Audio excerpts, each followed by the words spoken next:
No one could get near this lion until this boy changed everything. Margaret Johnson felt the weight of decades dedicated to the Pine Ridge Wildlife Sanctuary in rural Colorado. At 62, she was facing the worst crisis since founding the place with her late husband. The lion Majesty, rescued from an illegal circus 3 months prior, refused any approach. Not even the most experienced veterinarians could get close. The animal, with his golden, majestic mane, remained in the farthest corner of the enclosure, growling at anyone who tried to come near. Margaret watched from the safety fence, while little Ethan, her 7-year-old grandson who was spending his vacation with her, held her hand tightly. "Grandma, why is the lion so sad?" the boy asked, his brown eyes fixed on the animal. Margaret let out a deep sigh.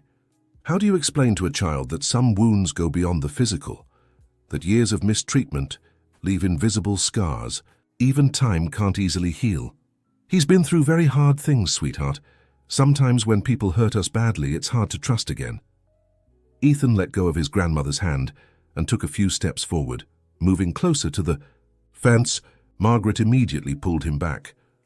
"No, Ethan, it's dangerous. But Grandma, he's just scared, like when I was scared after Dad left." Her grandson's words struck Margaret like lightning. Michael, her son, had separated from his wife 2 years ago, and Ethan still struggled to understand why his father now lived in Chicago and only saw him once a month. Dear listener, if you're enjoying the story, don't forget to like and especially subscribe to the channel. It helps us a lot as we're just starting out. Now back to the story. That afternoon, Margaret received a call that would change everything. It was Dr. William Parker, the sanctuary's head veterinarian. "Margaret, we have a serious problem. Majesty hasn't eaten in 2 days. If this continues—" "I'm on my way," she interrupted, already grabbing her car keys. At the sanctuary, the situation was even worse than she imagined. Majesty was visibly thinner, lying in a corner, his heavy breathing echoing through the enclosure. The team had tried everything: different types of meat, varied feeding times, even soft music. Nothing worked. "We need to sedate him to examine him," said Dr. Parker. "No," Margaret shook her head. "That'll only make his trauma worse. There has to be another way." Then Ethan, who had followed his grandmother against her orders, tugged at her sleeve. "Grandma, can I try talking to him?" "Ethan, this isn't a game. He's a wild animal and—" "But he's sad like I was. I know how it feels." Margaret looked at her grandson, then at the dying lion. Something in the boy's determined gaze made her hesitate. She remembered how Ethan had spent months not speaking after his parents' separation, locked in his own world of pain. "Doctor, what do you think?" she asked the vet. William scratched his graying beard, clearly reluctant. "It's too risky, Margaret. If something happens, and if we do nothing, he'll—" Margaret couldn't finish the sentence. The sun was beginning to set, painting the sky in orange hues that reminded her of Majesty's mane. Margaret made a decision that went against every safety protocol she had established over 3 decades. "We'll try, but with every possible precaution." The news spread quickly among the staff. Barbara, the longest-serving assistant, was the first to protest. "Margaret, have you lost your mind? A child near that lion, what if—" "Barbara, I trust my instincts, and I trust Ethan." They prepared a safe area with double barriers, separating the boy from the lion. Margaret would stay by her grandson's side the entire time, and 3 handlers stood ready with tranquilizers in case anything went wrong. Ethan slowly approached the first set of bars. Majesty lifted his head, his golden eyes meeting the boy's. For a moment, everyone held their breath. "Hi, Majesty," Ethan said softly. "My name's Ethan. I used to hide in the corner of my room too, not wanting to talk to anyone." The lion kept staring at the boy but didn't growl. It was the first time in 3 months he hadn't shown immediate aggression. Margaret watched, her hands trembling. She remembered when she and Richard, her late husband, had first started. The sanctuary. He always said animals could sense the purity in people's hearts. "You must miss your home," Ethan continued. "I miss when Dad used to live with us too. But Grandma says sometimes things change and it's okay to miss them." Majesty shifted slightly, moving a few inches closer. Dr. William made a move to intervene, but Margaret stopped him with a gesture. That night, for the first time, Majesty, 8. Just a few pieces of meat Ethan had tossed through the bars, but it was a start. Ethan's visits to the Lion became routine. Every day after breakfast, the boy spent an hour talking to Majesty. Margaret supervised each encounter, amazed by the inexplicable bond forming between them. "You know, Majesty," Ethan said one afternoon, "sometimes I dream Dad comes back, but then I wake up and remember he has another home now. It hurts, right? Here?" The boy pointed to his chest. The Lion moved closer to the bars during these talks. His growling had completely stopped whenever Ethan was near. Then, on a rainy Thursday, the first major blow came. Margaret received an official letter from the city council. The sanctuary was behind on taxes. They had 90 days to pay off the $40,000 debt, or the place would be shut down. Margaret felt her world crumble. How had this happened? Richard had always handled the finances, and since his passing 5 years ago, she'd tried to keep everything in order, but— "What are we going to do, Margaret?" Barbara asked after reading the notice. "I don't know," Margaret admitted, feeling completely lost for the first time in decades. Ethan noticed his grandmother's sadness that afternoon. "Why are you sad, Grandma?" "Just grown-up things, sweetheart, don't worry." But the boy was as perceptive as only children can be. "Is it about the sanctuary? Will it close?" Margaret hugged her grandson, tears finally spilling over. "We're in trouble, yes, but we'll find a way." "What about Majesty? What'll happen? To him?" The question Margaret feared most. If the sanctuary closed, the animals would be relocated. Majesty, with his history of aggression, would likely be— "We'll fight so nothing happens to him," she promised, though without much conviction. That night, Margaret couldn't sleep. She sifted through old papers, bills, documents. Then she found something strange. Monthly payments of $3,000 to a company she didn't recognize, made over the last 2 years. The next day, she dug deeper. The company was registered under Vincent Miller, the accountant Richard had hired just before falling ill. "We've been robbed," Margaret whispered, the realization hitting her like a bomb. Confronting Vincent wouldn't be easy. The man, now, a prosperous businessman in town, denied everything. "You're confused, Mrs. Johnson. Those payments were legitimate for consulting services." "Consulting? What consulting? We have no contract." "Your husband signed everything before he passed. I have the documents." Vincent produced papers that appeared to bear Richard's signature, but Margaret knew her husband's handwriting. It was forged, she was sure. But how could she prove it? Meanwhile, the bond between Ethan and Majesty only grew stronger. The Lion was now eating regularly, and even playing when the boy threw a ball into the enclosure. It was extraordinary progress. Dear listener, if you're enjoying the story, don't forget to like and especially subscribe to the channel. It helps us a lot as we're just starting out. Now continuing, Dr. William was amazed. "In 30 years of practice, I've never seen anything like it. It's as if they understand each other on a level beyond words." It was on a Saturday morning that Ethan made the request that would change everything. "Grandma, can I go into Majesty's enclosure?" "Absolutely not," Margaret replied immediately. "But he won't hurt me, I know he won't." "Ethan, it's not about trust. It's far too dangerous." The boy hung his head but didn't push further. Still, Margaret noticed something shift in his expression, a determination that worried her.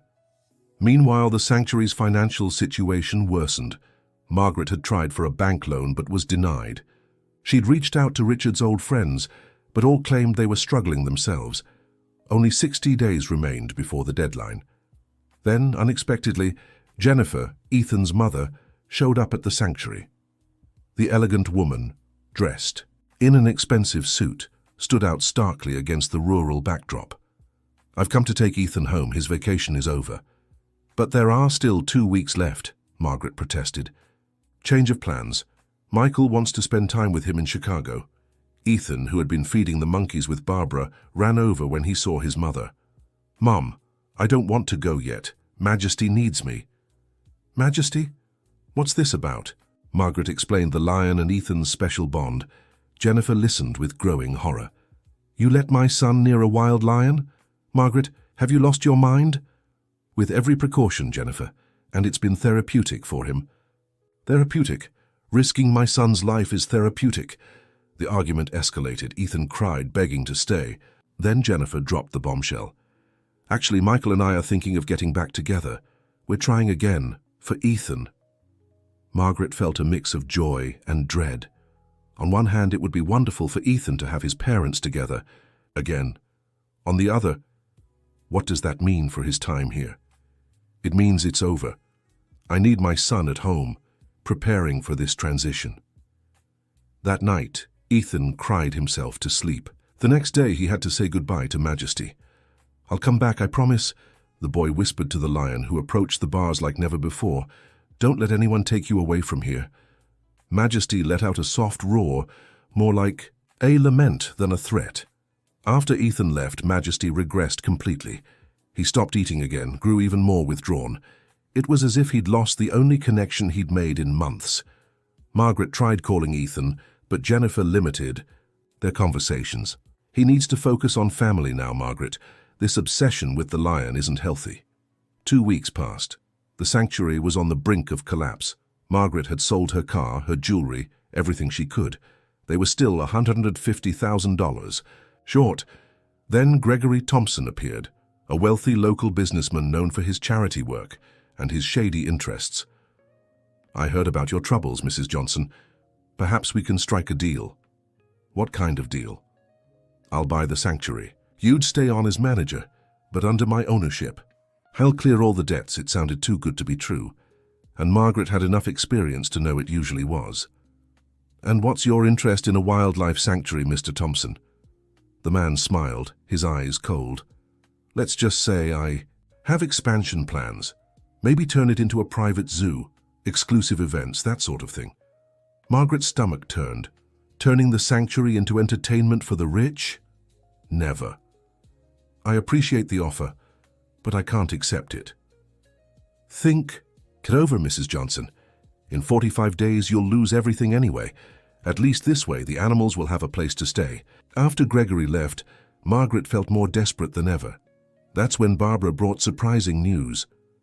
"Margaret, remember that reporter who came here last year to do a story? She called.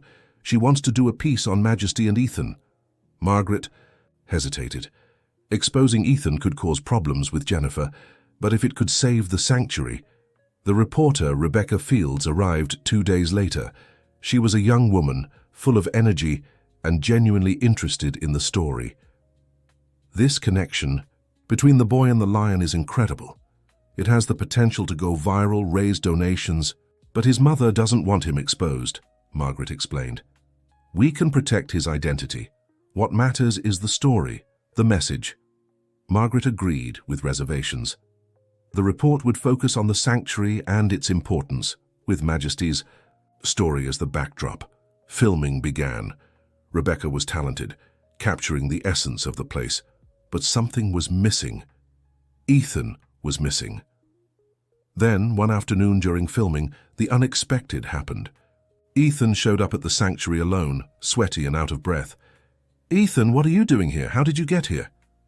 "I biked." The boy could barely speak from exhaustion. "I ran away. Mum and Dad were fighting again. They're not getting back together, Grandma." It was a lie. Margaret hugged her grandson, torn between worry and relief at seeing him. "Your mother must be frantic. I left a note, said I was safe." At that moment, Majesty, who had been listless in his corner, stood up. He went to the bars and roared, not threateningly, but like a call. Ethan ran to him.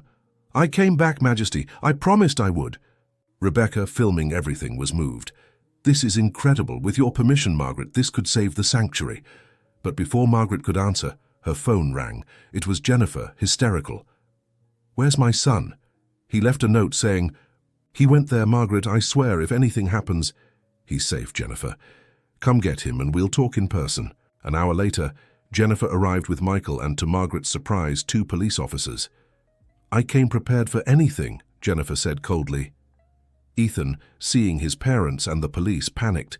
"No, I'm not leaving. Grandma, don't..." "Let them take me." The situation turned chaotic. Ethan cried, Majesty roared anxiously, and the officers tried to calm things down. It was Michael who broke the pattern. "Wait, Jen, let's talk. Look at our son's state." "A state your mother caused with this lion madness." "No, Michael shook his head. "The state we caused with our fights, our lies." There was a tense silence. Even the officers seemed uncomfortable. Margaret seized the pause. "Why don't we all talk calmly? Ethan is safe. That's what matters." Reluctantly, Jennifer agreed. They dismissed the officers and went to Margaret's house. During the conversation, the truth came out.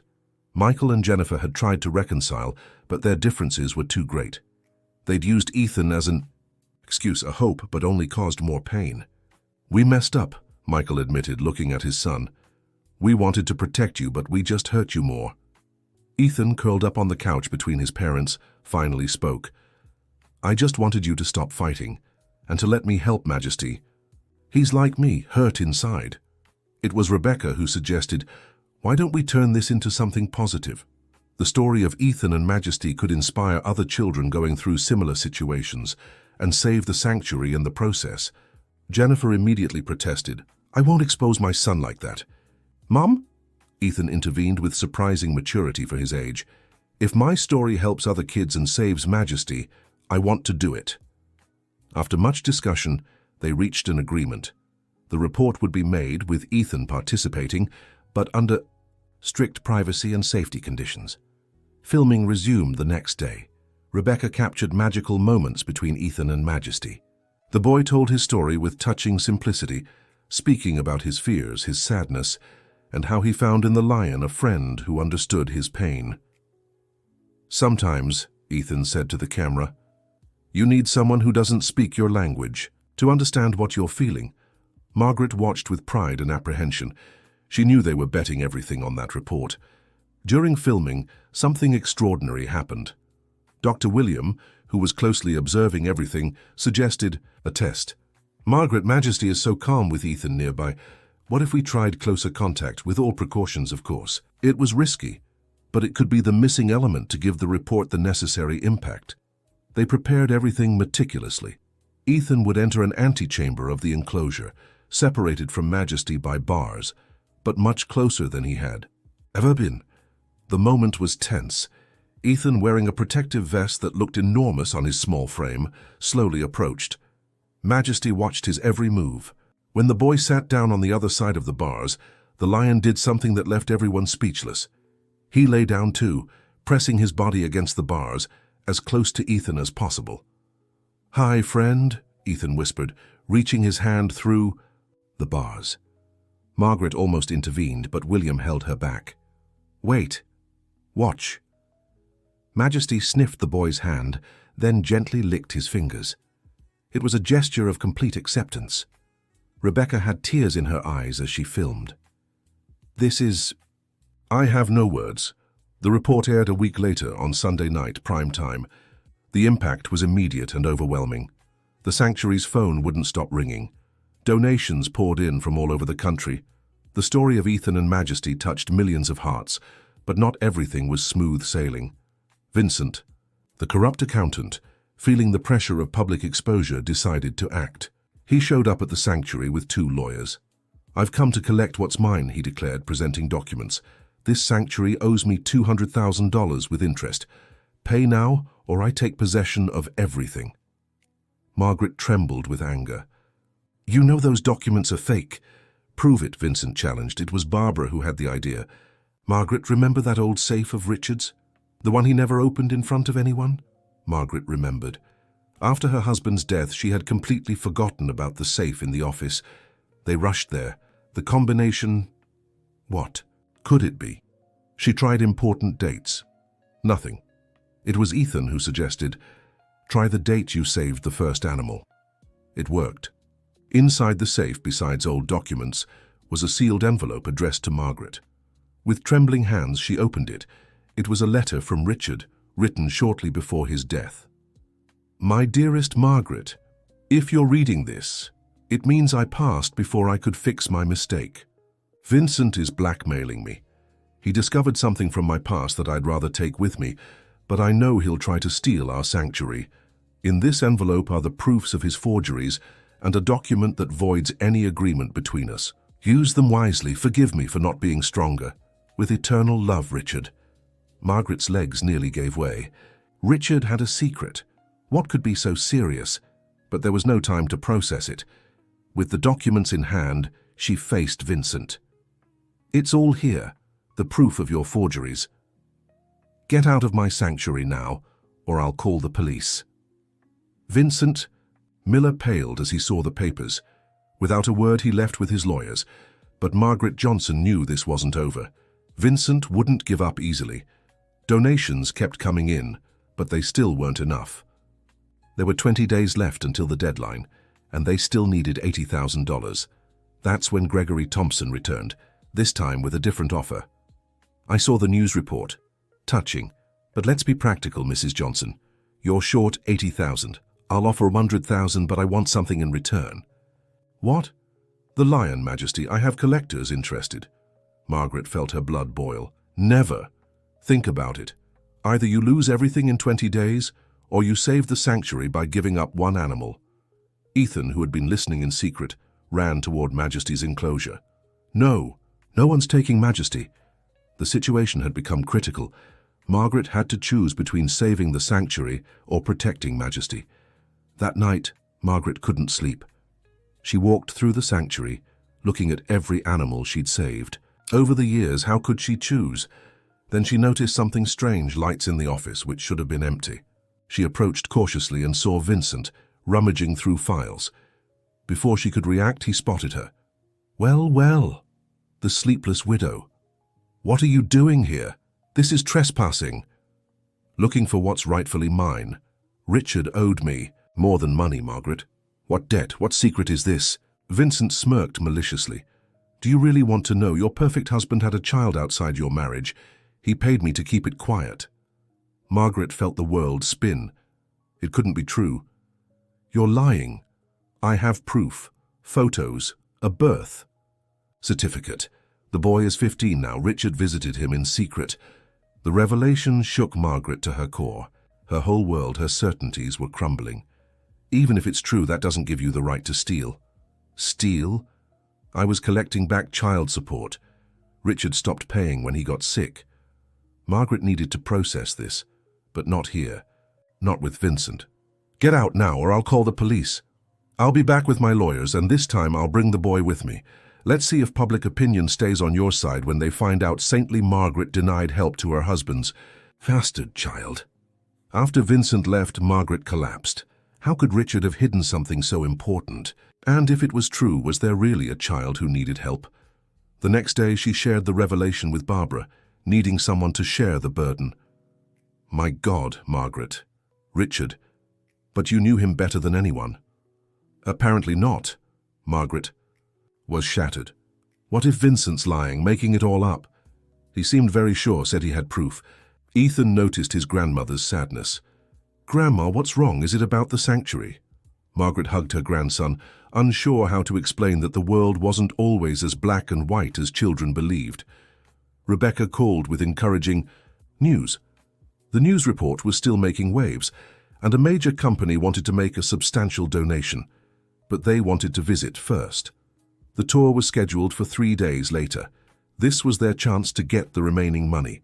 Margaret tried to pull herself together, focusing on what mattered, saving the sanctuary. But the revelation about Richard haunted her.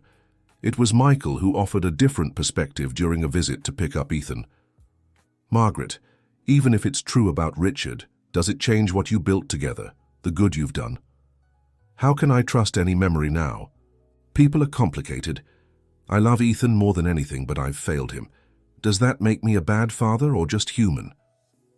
Michael's words made Margaret reflect. Maybe the perfection she'd attributed to Richard was unfair to his memory. Everyone had flaws, secrets, regrets. On the day of the company's visit, everything was meticulously prepared. The sanctuary was impeccable, the animals well cared for. Ethan insisted on being there to show Majesty. The executives were impressed with the work, but it was the interaction between Ethan and Majesty that completely won them over. "It's truly extraordinary," said the company president, Dr. Samantha Richardson. "You do essential work here." But halfway through the visit, Vincent appeared with a teenager by his side. The boy, thin and with sad eyes, bore a disturbing resemblance to Richard. "This is Jordan," Vincent announced triumphantly, "Richard Johnson's son." The silence was deafening. Margaret looked at the boy, seeing undeniable traces of her late husband. Dr. Samantha and her team watched uncomfortably. "Perhaps we should come back another day," she suggested. "No." Margaret found strength from somewhere deep. "Please stay. This is a family matter we'll resolve, but it doesn't change the work we do here." Vincent hadn't expected this reaction. "Family matter? You denied Jordan's existence for 15 years. Jordan, the teenager, spoke for the first time. "Dad, please, it wasn't supposed to be like this." Margaret stepped closer to the boy. "Jordan, isn't it? I'm so sorry about all this. I didn't know you existed." "I know." The boy seemed embarrassed. "My biological father visited me sometimes. He talked about you, about the sanctuary. Said he'd bring me here one day." The boy's words touched Margaret deeply. Richard had planned to tell the truth, but illness took him first. "You're welcome here, Jordan. Always." Vincent intervened, furiously. "We didn't come for reconciliation. We came for what's rightfully ours. Dad, enough!" Jordan raised his voice. "You said we were coming to see the place, not blackmail anyone." The truth was beginning to emerge. Jordan wasn't part of Vincent's scheme. He was just a teenager wanting to know his biological father's legacy. Dr. Samantha, who had been watching everything, approached Margaret. "You're handling this with admirable dignity. Our company would be honored to support the sanctuary." The donation was confirmed, $100,000, more than enough to save the sanctuary. Vincent, seeing his plan crumble, made one last attempt. "I'll sue you. Jordan is entitled to his inheritance from Dad." Jordan was in tears. "I don't want any of that. I just wanted to see the place my biological father loved." Margaret made a decision that surprised everyone. "Jordan's right. If he's Richard's son, he has a right to be part of this, not as inheritance, but as family." The boy looked at her with surprise and gratitude. "You'd really do that? Even after everything? The sanctuary is about second chances for animals and people." Vincent stormed off, threatening lawsuits everyone knew would go nowhere. Jordan stayed. In the days that followed, Jordan began visiting the sanctuary. Initially shy, he was welcomed by everyone, especially Ethan, who was fascinated to have an older cousin. "Did you know my grandfather?" Ethan kept asking. "A little. He was nice, but he always seemed sad about something."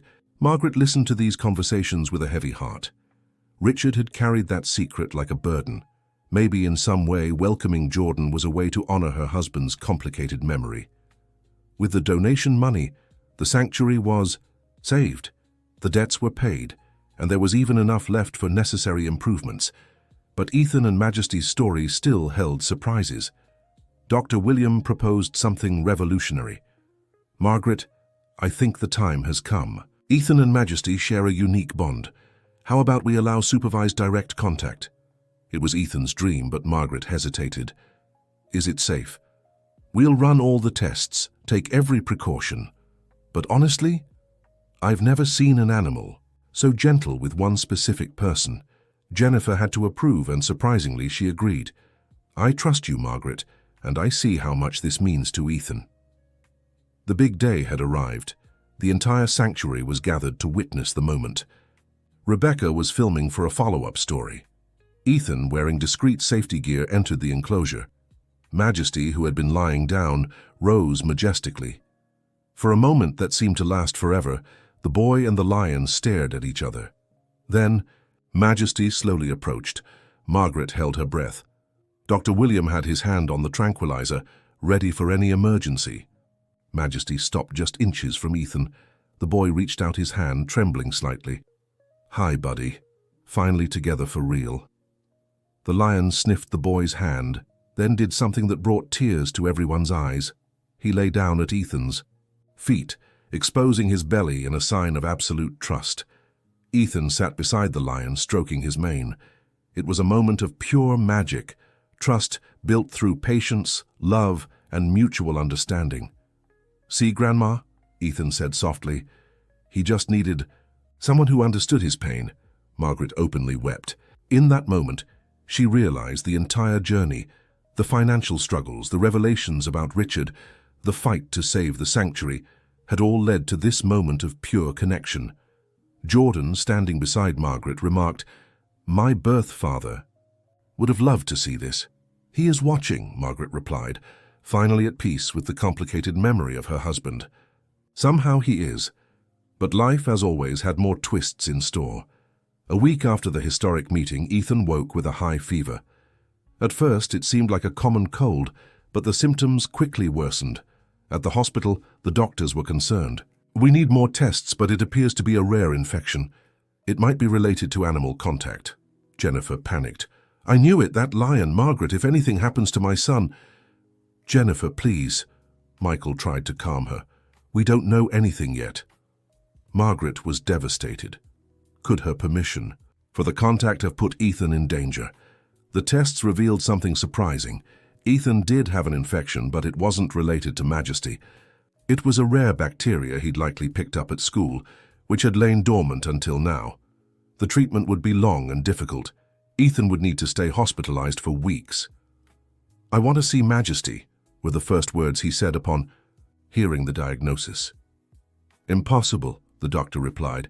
"Your immune system is compromised." For the first time since the whole saga began, Ethan cried, not because of the illness, but because of the forced separation from his friend. Margaret had an idea. She spoke with Rebecca, who immediately offered to help.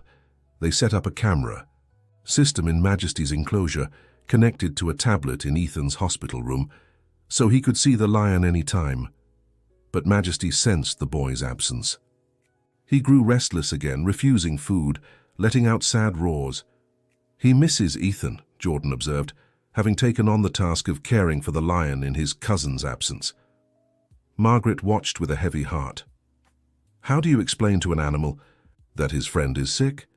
It was Jordan who came up with a brilliant idea. What if we took something with Ethan's scent to Majesty? They brought one of the boy's shirts. Majesty sniffed it for a long time, then lay down on it as if guarding a treasure. In the hospital, Ethan watched through the tablet, moved. "He remembers me." The treatment progressed slowly. Ethan had good days and bad days. On the hardest days, watching Majesty on the tablet was his only comfort. Meanwhile, the sanctuary thrived. The story of Ethan and Majesty had inspired continuous donations. New enclosures were built, more animals were rescued.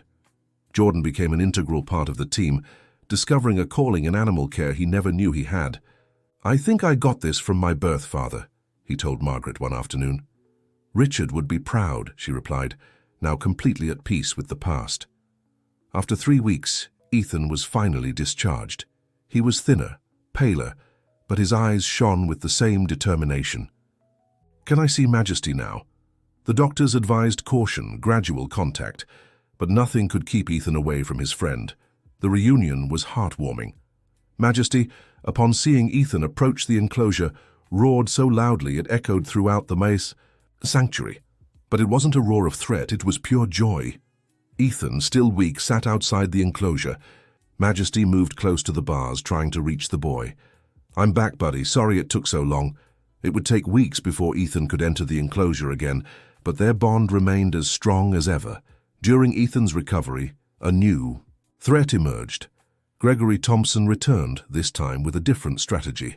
He had bought all the land surrounding the sanctuary and began building a luxury resort.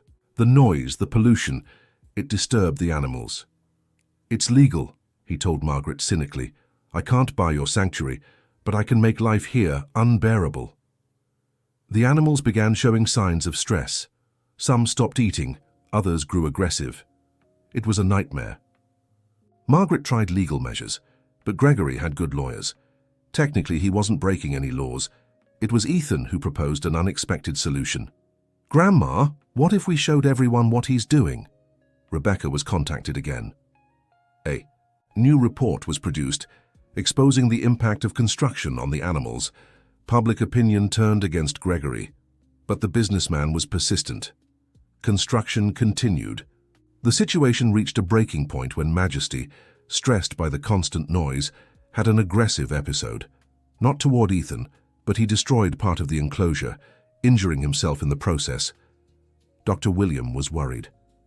If this continues, he could seriously hurt himself. Or worse. Ethan was inconsolable. It's my fault. If I hadn't gotten sick, I could have helped him. No, sweetheart, Margaret hugged her grandson. None of this is your fault. But Ethan had the determination of the Johnsons. He wrote an open letter that Rebecca helped publish. My name is Ethan, I'm 7 years old. Majesty is my best friend. He helped me when I was sad. Now he's suffering and I don't know how to help. Please help save my friend. The letter went viral. Thousands of people began pressuring Gregory. Boycotts of his other businesses started. But the final blow came from where no one expected. During a routine inspection of the construction site, officials discovered serious violations. Gregory had bribed employees to approve projects that broke environmental laws. Construction was halted. Gregory faced criminal charges. You haven't won, he told Margaret before being taken away. This isn't over. But for the sanctuary, it was a crucial victory. Silence returned, and with it, the animal's peace. Majesty gradually recovered. His bond with Ethan seemed even stronger after the ordeal. 6 months passed. The sanctuary was stronger than ever. Jordan had become an exemplary caretaker, finding purpose and family. Ethan visited Majesty every weekend, his health fully restored, but Margaret felt something was still incomplete. The revelation about Richard had left unanswered questions.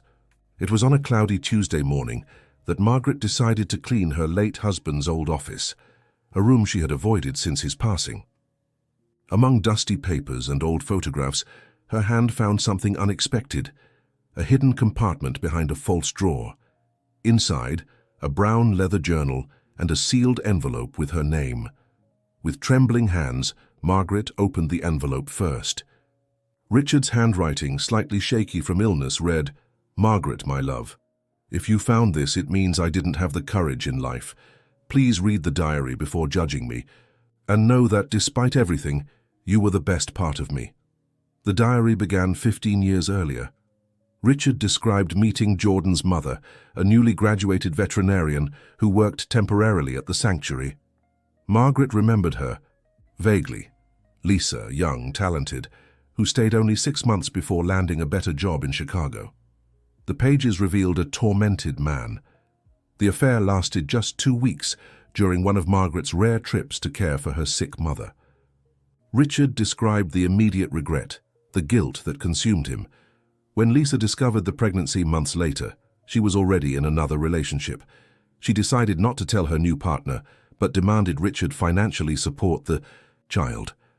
That was when Vincent entered the story. He was Lisa's cousin and offered to mediate everything, keeping the secret.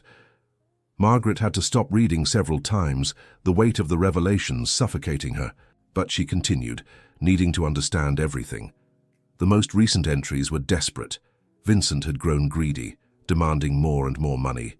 He threatened not only to tell Margaret, but to destroy the sanctuary with lawsuits over the unsuitable environment where Jordan was conceived. Vincent found out about the misallocated funds for equipment, small adjustments I made to cover payments to him.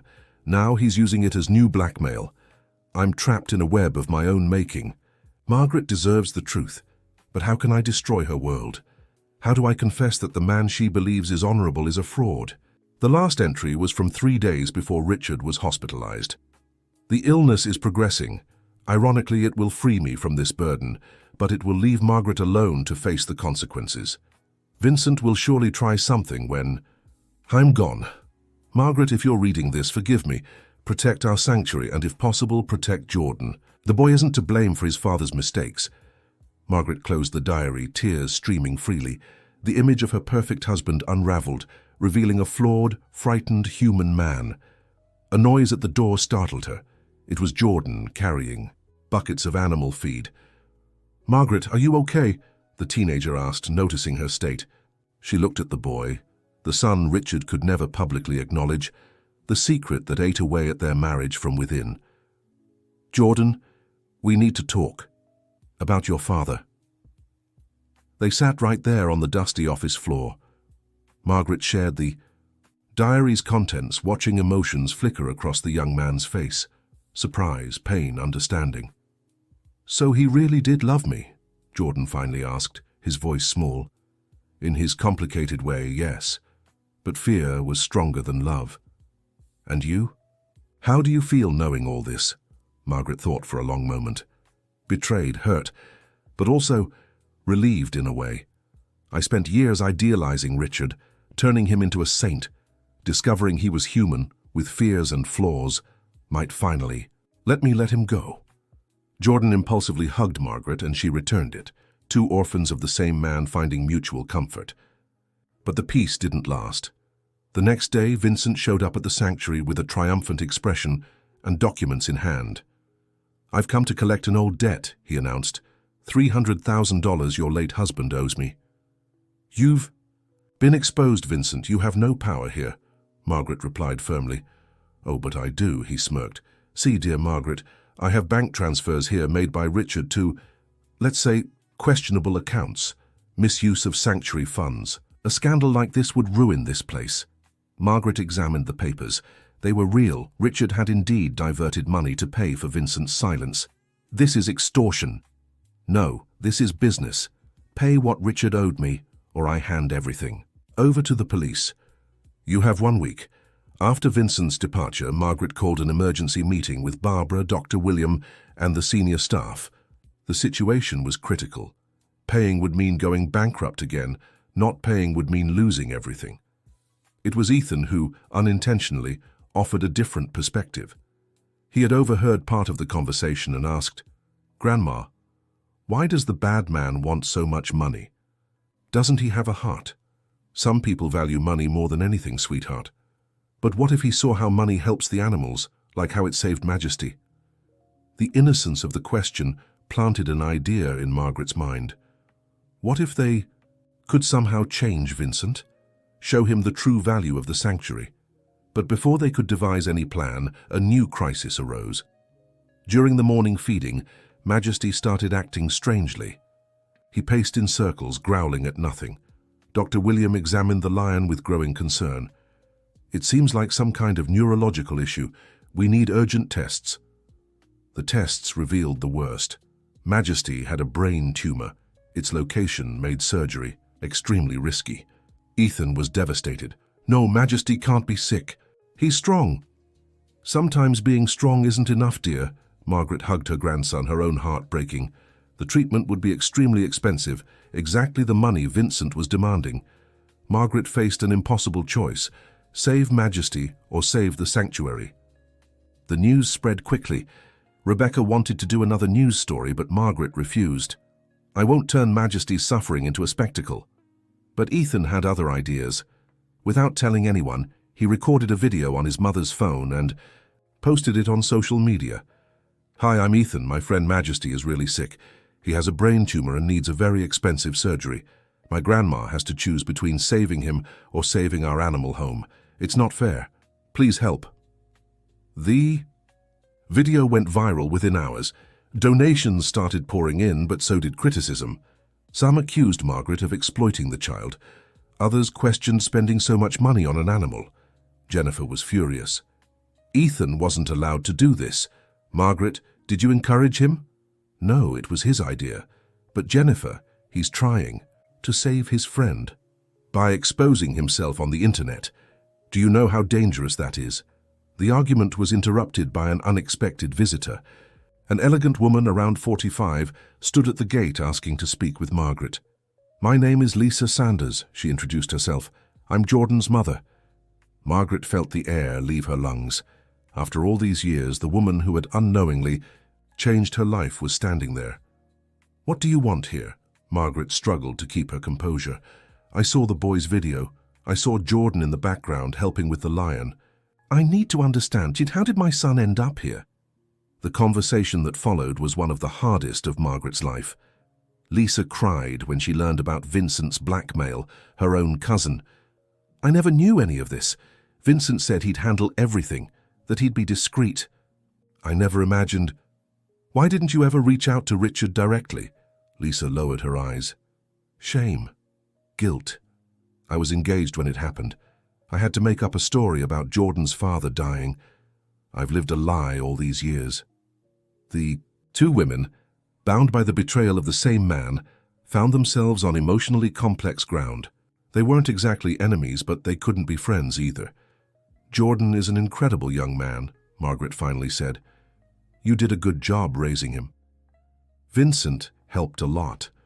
Or at least I thought he was helping." Lisa paused. "Margaret, I need to confess something. I have money, a lot of it. My husband is a successful businessman. I can help with the Lyons treatment." Margaret was stunned.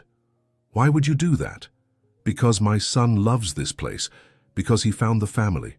Here I couldn't give him, and because perhaps this is a way to start repairing the damage I caused, even unknowingly." Before Margaret could process the offer, Jordan came running in. "Margaret, Majesty is getting worse. He doesn't recognize Ethan." They rushed to the enclosure. Majesty lay on the ground, his eyes glassy. Ethan was crying outside the bars, calling for his friend who wouldn't respond. "He can't see me, Grandma. He forgot about me." Dr. William confirmed the worst. The tumor was affecting Majesty's memory and perception. The surgery could no longer wait. That's when Vincent appeared, like a vulture sensing death nearby. "Heard about the commotion? What a shame. But business is business. Where's my money?" Lisa turned to her cousin with fury in her eyes. "Vincent, how could you do this all these years?" He paled when he saw her. "Lisa, what are you doing here? Finding out what kind of man you really are, using my son as a tool for blackmail. I took care of you, made sure the money came every month. Money stolen through extortion." The argument escalated quickly. In the chaos, no one noticed Ethan approaching the enclosure bars. The boy, desperate to reach his friend, found a small gap in the fence the adults had missed during maintenance. Jordan was the first to see. "Ethan, no!" But it was too late. The boy was already inside with Majesty. Panic set in. Majesty, disoriented by the tumor, was no longer the gentle lion who knew Ethan. He was a wild, sick, unpredictable animal. "Nobody move," Dr. William ordered quietly. Any sudden movement could provoke him. Ethan slowly approached Majesty, tears streaming down his face. "Majesty, it's me. Ethan, your friend. Please remember me." The lion lifted his head, focusing on the boy. For one terrifying moment, his claws extended. Margaret nearly screamed, but Michael held her back. "Trust Ethan," he whispered. "He knows what he's doing." Ethan sat calmly in front of Majesty, just as he had done so many times before. "It's okay to be sick," the boy said softly. "I got sick too, remember? We took care of each other. Now, I'll take care of you again." Something in the boy's voice seemed to pierce the fog in Majesty's mind. The lion relaxed slightly, his breathing steadying. Ethan slowly reached out. Majesty sniffed, then gently licked the boy's fingers. Recognition flickered in his golden eyes, brief but real. "I did it, Grandma. He remembers." With infinite care, Dr. William and Jordan entered the enclosure and guided Ethan out. Majesty watched them go, a single tear rolling from his eye, something veterinarians would swear was impossible. The scene even touched Vincent's hardened heart. I didn't know it was like this," he murmured. Lisa seized the moment. "Vincent, enough! Look what your greed almost caused. A child could have been hurt." For the first time, Vincent truly saw the sanctuary, not as a source of money, but as a home for creatures who depended on it. Margaret, still shaking from the scare, faced Vincent. "You want money? Fine, but first, spend a week here, work with the animals, see where your money was going. Then we'll talk."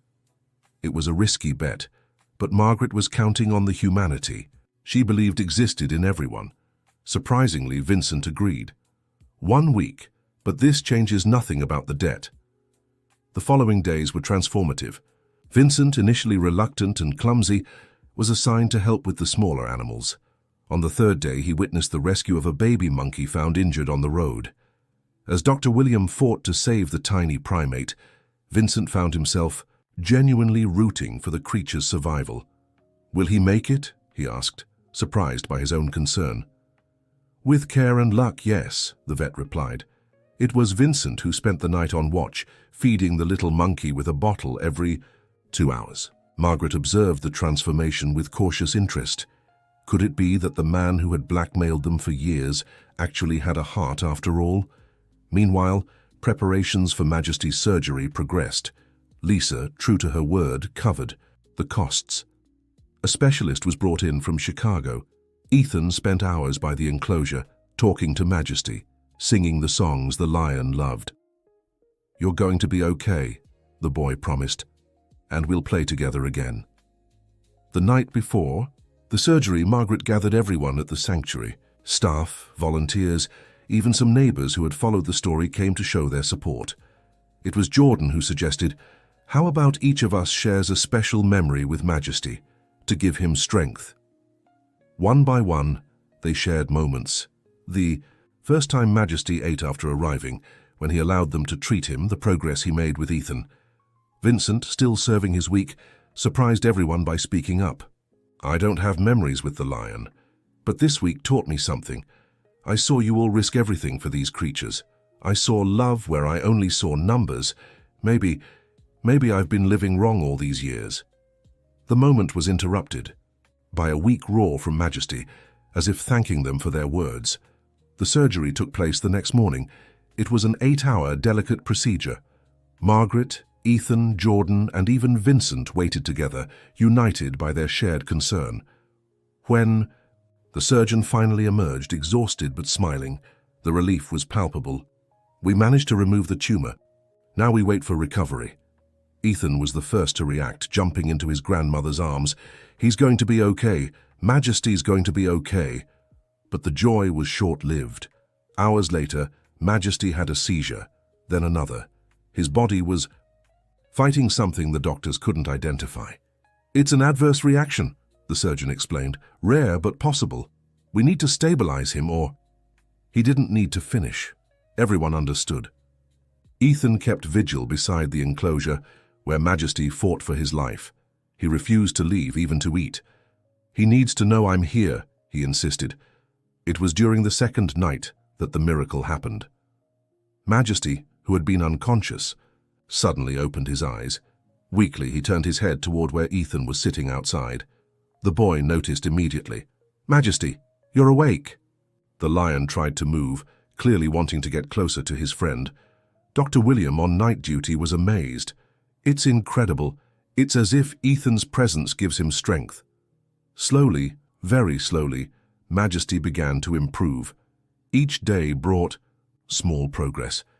Vincent, who had voluntarily extended his stay, became curiously protective of the lion.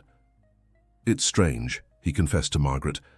"I spent my life chasing money, but seeing this animal fight makes me question everything." Then Vincent made a decision that shocked everyone.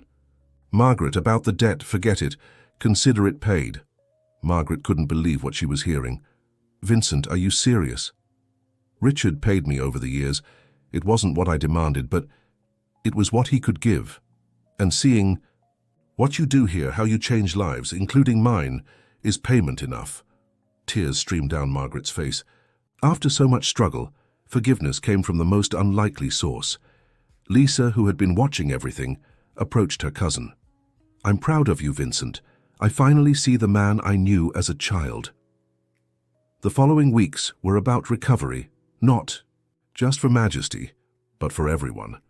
The lion began consistently recognizing Ethan again, though he still had moments of confusion. The sanctuary, free from debt and threats, flourished. New volunteers arrived, inspired by the story. Educational programs expanded. Jordan and Lisa established a routine of visits, forming bonds not only with the animals, but with the extended family they found there. Vincent, transformed by the experience, became one of the sanctuary's biggest supporters, using his financial expertise to help with administration.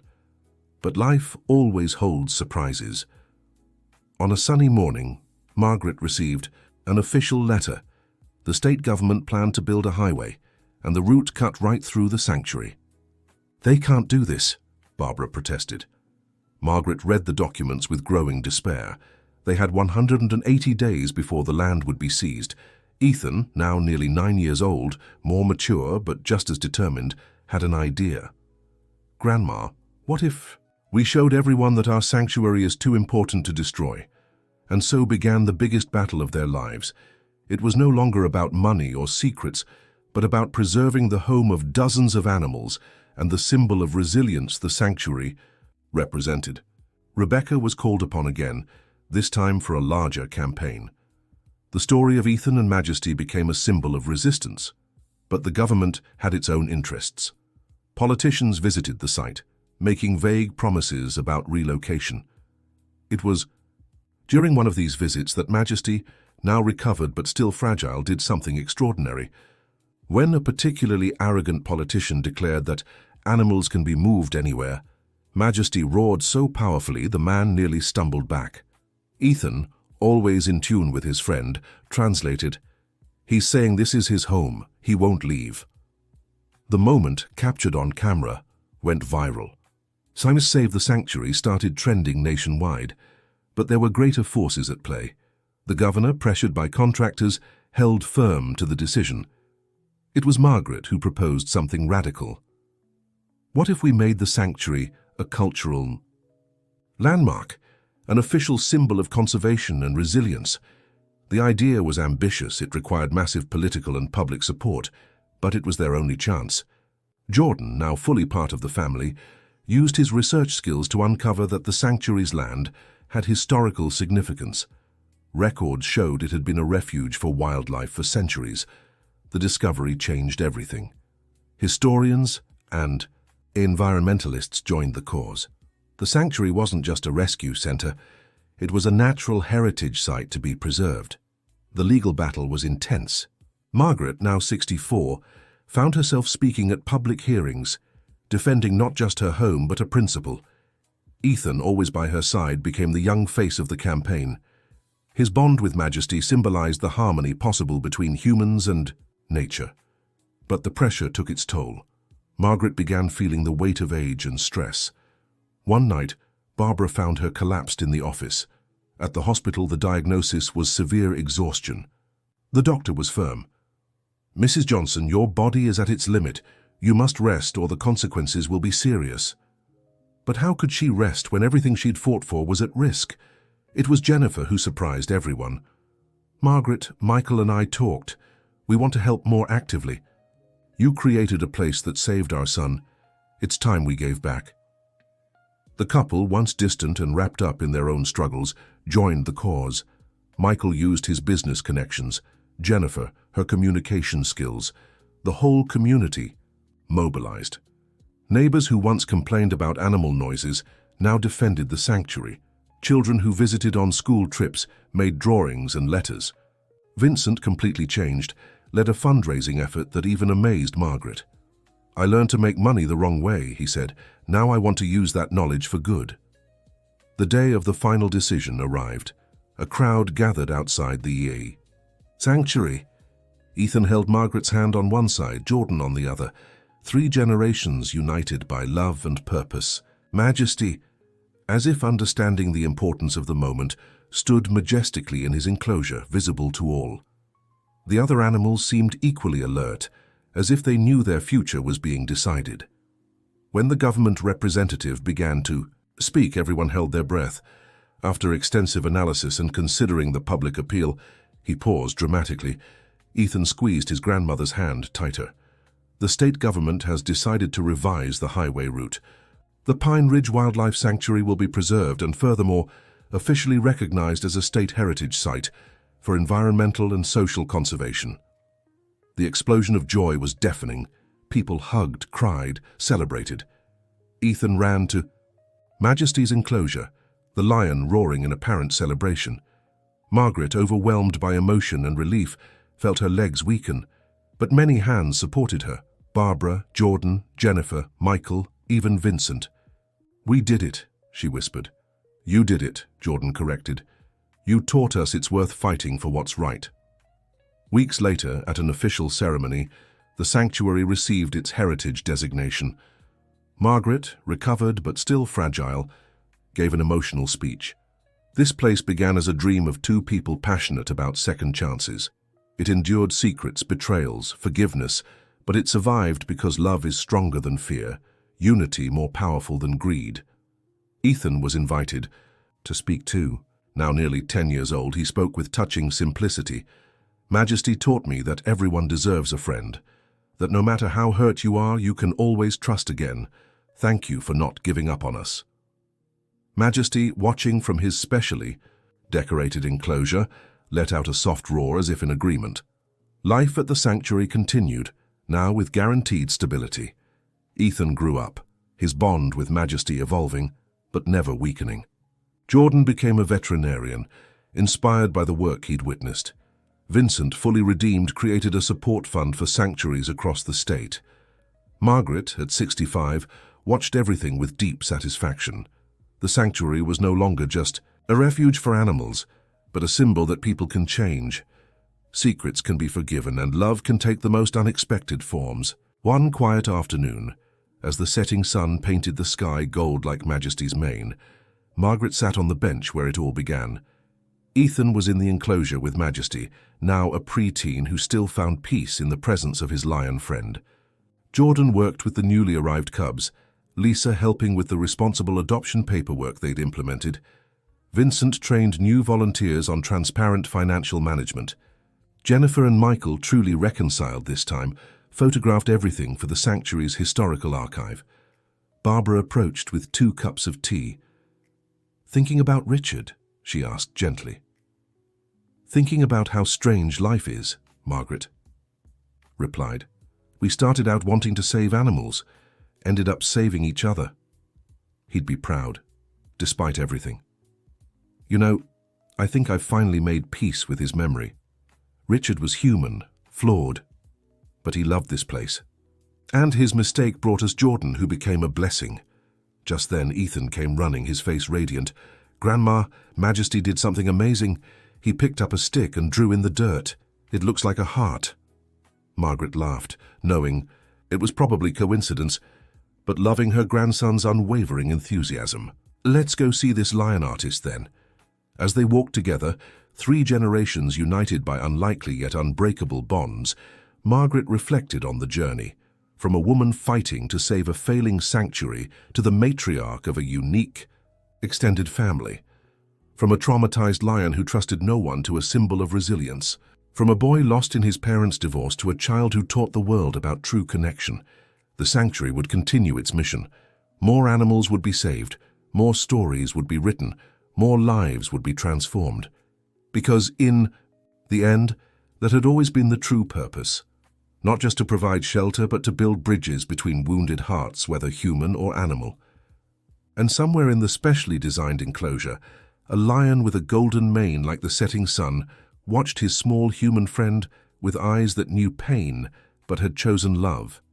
Together, they proved that sometimes the strongest bonds are the ones the world says are impossible. Richard's legacy, despite his flaws, would live on through the lives he changed. Margaret had found peace, not in perfection, but in accepting the imperfect beauty of real life.